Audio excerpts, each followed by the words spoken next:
Hi everyone. So in this video we will study about elasticity of demand. So let's start the topic.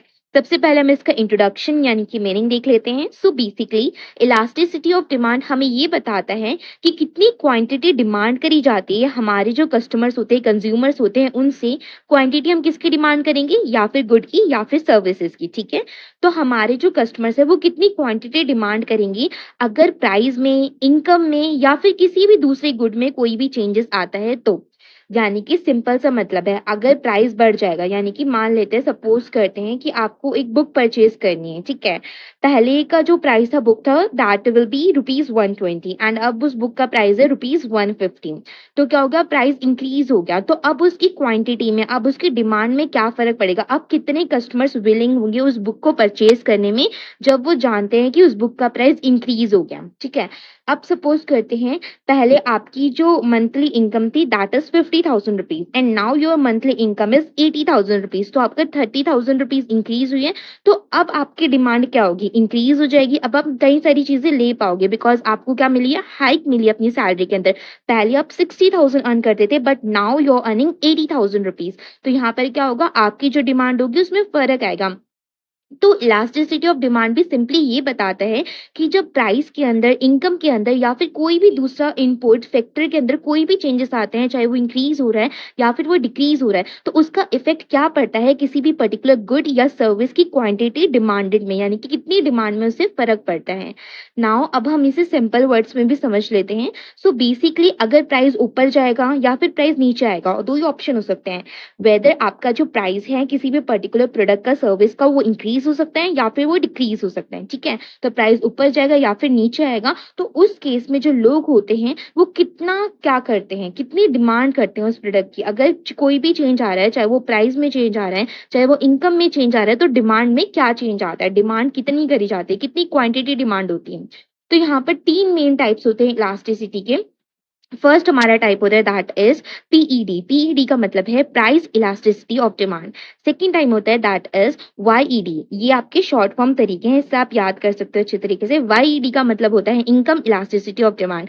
And the third one is XED, जिसको हम बोलते हैं cross elasticity of demand. ये तीनों ही types को I will gonna explain you in detail with examples. So let's go ahead. Now अब हम first type देते हैं that is price elasticity of demand, जिसको हम पीईडी कहते हैं. इसका बेसिकली क्या मतलब होता है, अगर प्राइस के अंदर कोई भी चेंज आ रहा है, चेंज सिर्फ दो टाइप के हो सकते हैं प्राइस के अंदर, वेदर इट विल डिक्रीज और वेदर इट विल इंक्रीज. या फिर वो प्राइस बढ़ सकता है या फिर प्राइस कम हो सकता है. तो अगर प्राइस के अंदर कोई भी चेंज आ रहा है किसी भी पर्टिकुलर प्रोडक्ट या सर्विस में, तो उससे डिमांड के अंदर क्या चेंज आएगा. ठीक है, यानी कि तब लोग कितना डिमांड करेंगे. अगर किसी भी चीज का प्राइस बढ़ रहा है तो उस कंडीशन में जो लोगों की डिमांड है, क्वांटिटी डिमांडेड है, उसमें क्या फर्क आएगा. अगर प्राइस कम हो रहा है तो उस केस में जो क्वांटिटी डिमांडेड है उसमें क्या फर्क आएगा. ये हमें बताता है प्राइस इलास्टिसिटी ऑफ डिमांड.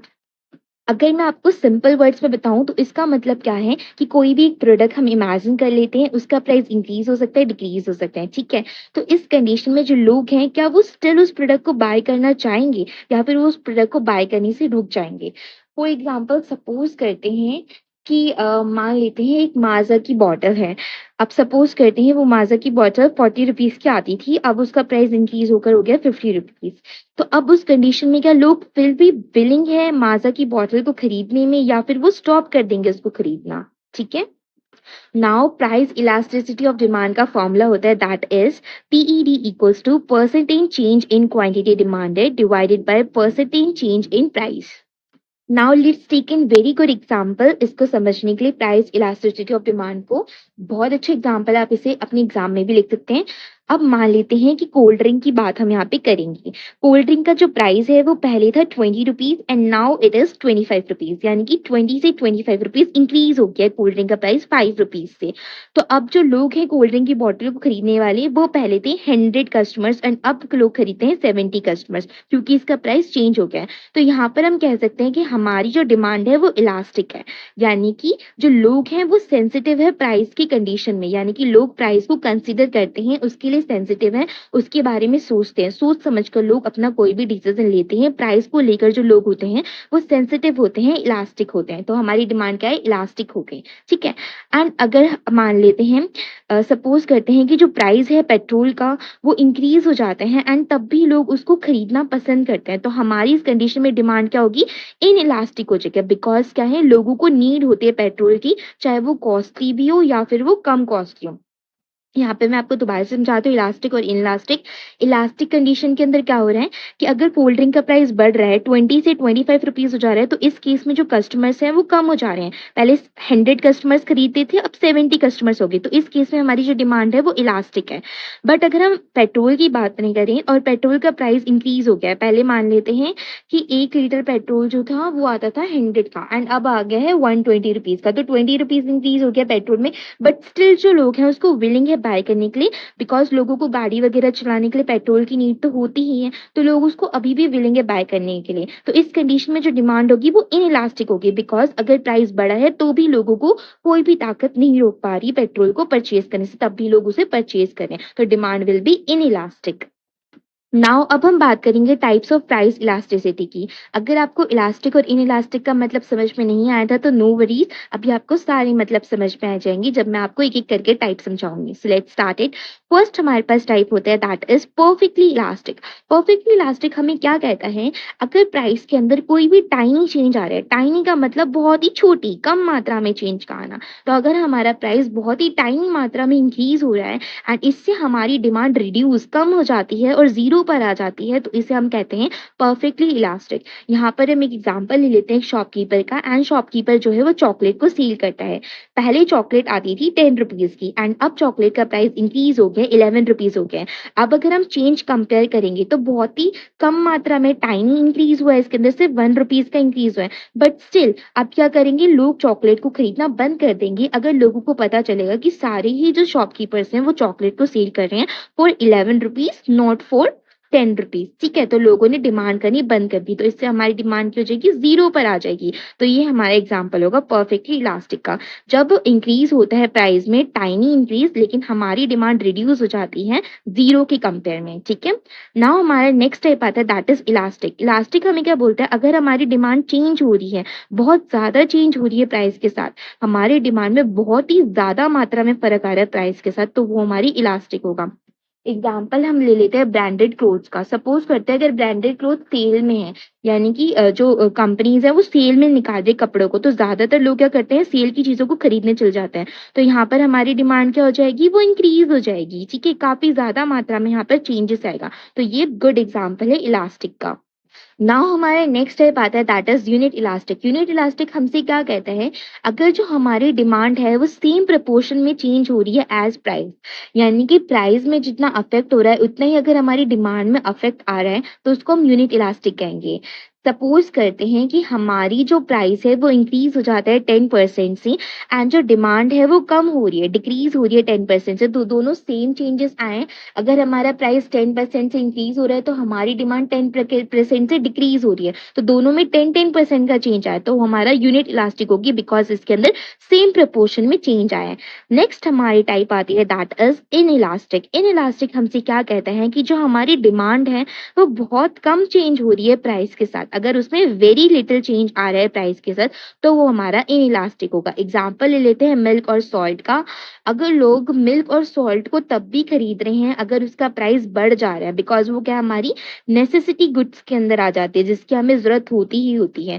दूध की और सॉल्ट यानी कि नमक की जरूरत होती ही होती है हर हाउस होल्ड के अंदर। तो अगर इसमें कोई भी प्राइस इंक्रीज हो जा रहा है, चाहे वो बहुत कम प्राइस इंक्रीज हो रहा है, लेकिन स्टिल लोग जो है वो उसको विलिंग है खरीदने में, तो हमारा एग्जाम्पल होगा इन इलास्टिक का। नेक्स्ट हमारे पास टाइप आ जाता है that is perfectly in elastic. Perfectly in elastic हमसे क्या कहता है कि हमारा जो प्राइस है वो चेंज हो रहा है लेकिन हमारी डिमांड तब भी सेम रहेगी, यानी कि हमारी डिमांड में कोई भी फर्क नहीं आ रहा, चाहे हमारा प्राइस इंक्रीज हो रहा है या फिर हमारा प्राइस डिक्रीज हो रहा है। एग्जाम्पल लेते हैं लाइफ सेविंग मेडिसिन।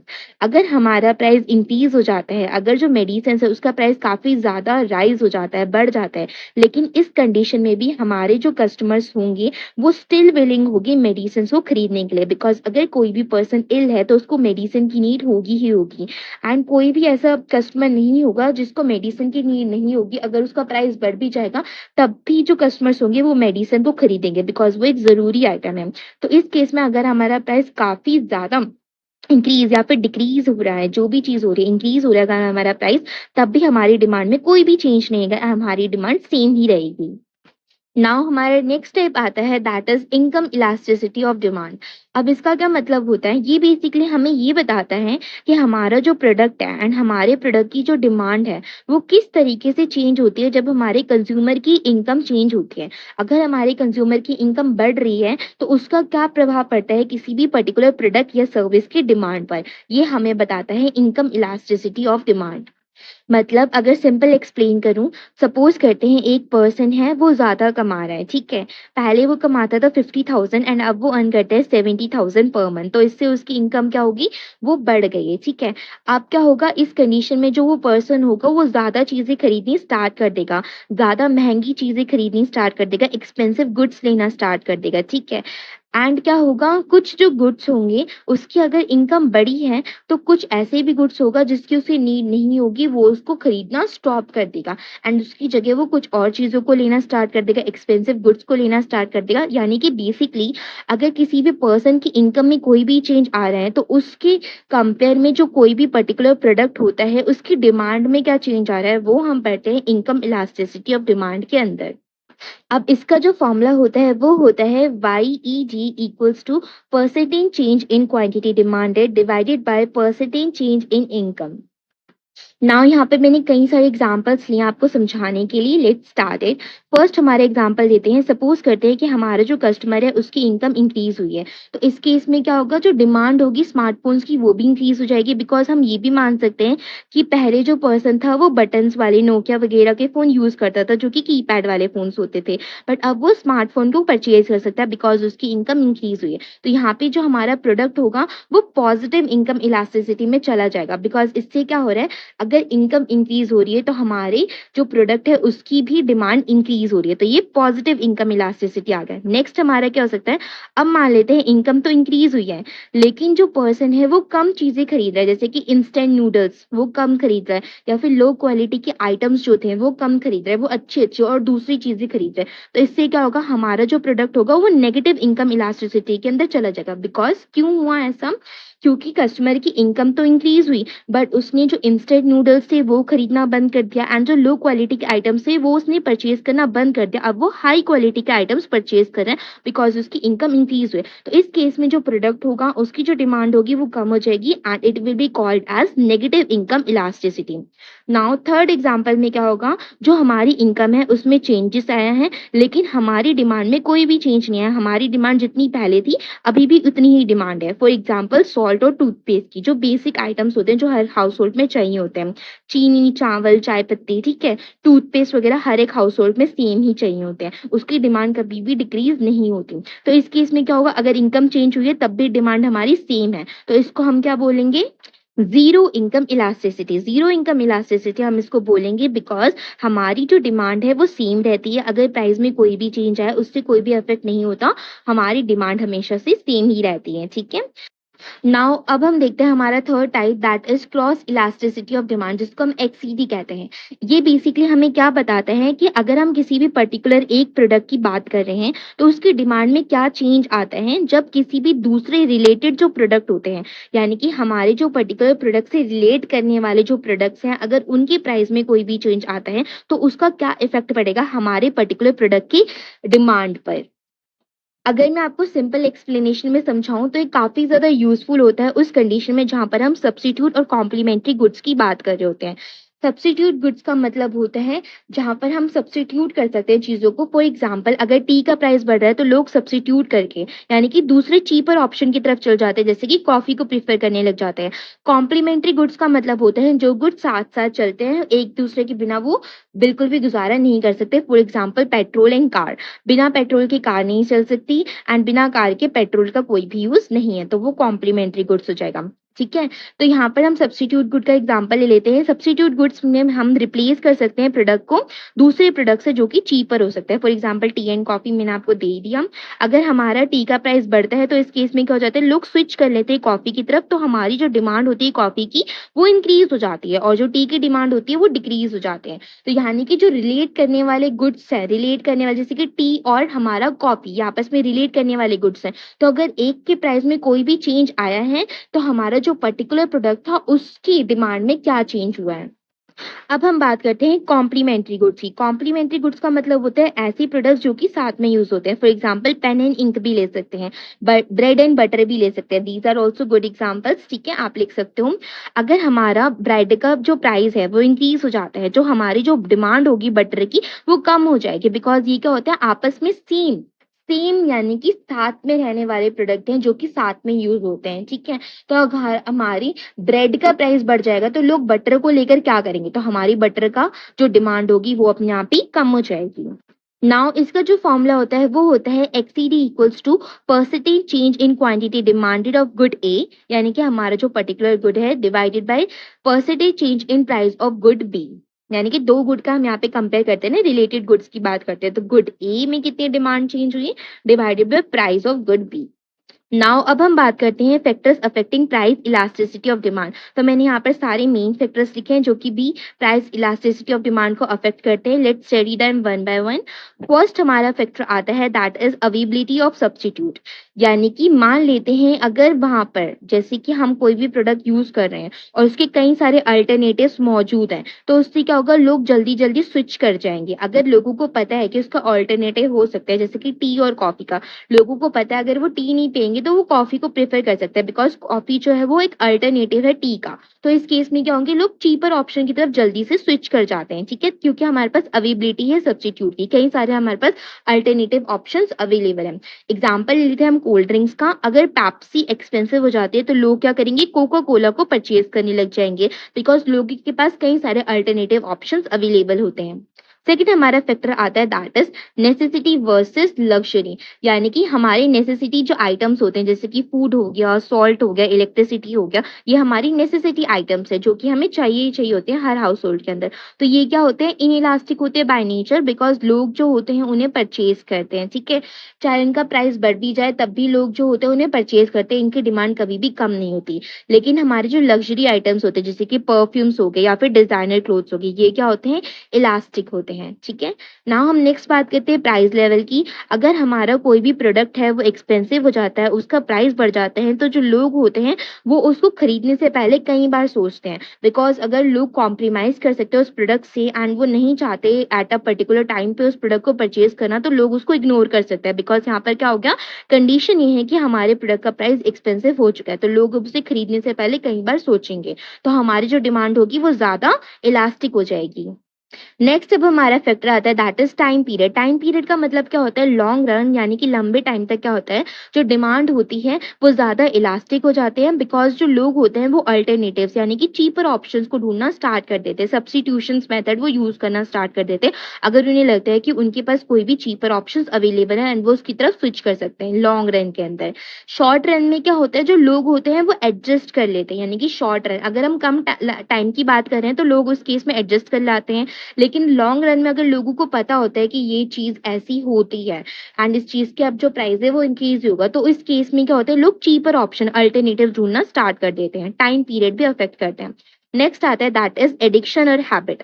अगर लोग किसी भी चीज से एडिक्टेड होते हैं जैसे कि सिगरेट्स, तो अगर उसका प्राइस बढ़ भी जाता है तो इस केस में भी लोग उसे खरीदेंगे, because they are addictive to cigarettes. ठीक है, तो इस केस में जो हमारी डिमांड होगी वो इनइलास्टिक होगी, वो सेम ही रहेगी, लोग उसे खरीदेंगे, अगर उसका प्राइस बढ़ भी जाएगा तो भी लोगों को कोई फर्क नहीं पड़ता, because they are addicted to that and उनकी जो हैबिट है वो उस हैबिट में है।